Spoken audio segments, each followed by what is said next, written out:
You must be asking yourself, why is United Fruit a robber baron? Well, if you're not, I'm going to tell you anyway.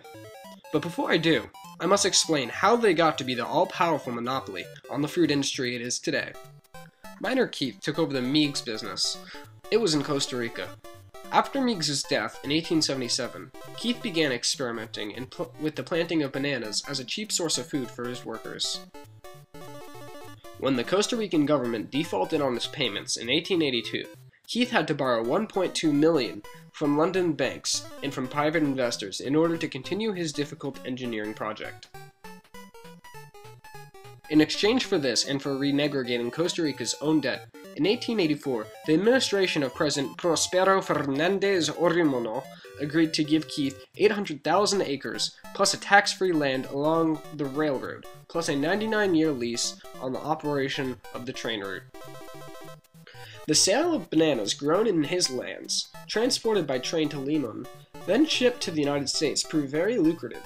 Keith eventually came to dominate the banana trade in Central America and along the Caribbean coast of Colombia. That's pretty much wrapping up the history of the United Fruit Co. Baker, Keith's partner, and Keith controlled 75% of the banana market in the U.S. The United Fruit Company was a multi-million-dollar business, which is considered to be a multi-billion-dollar business today.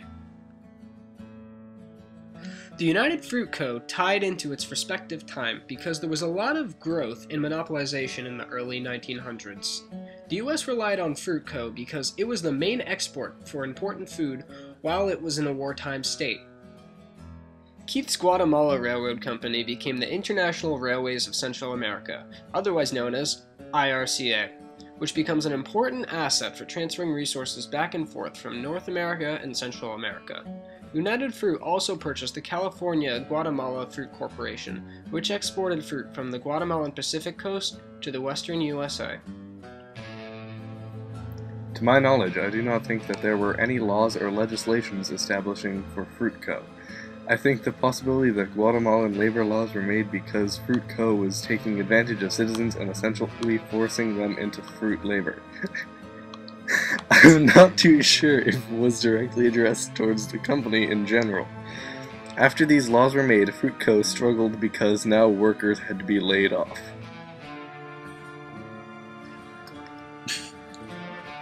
As I said before, Fruit Co. had strong ties with the Guatemalan government and the US, mainly because United Fruit was the main exporters for those two countries. The Guatemalan government supported Fruit Co. mainly because they were making money on their shares, even though their citizens were suffering.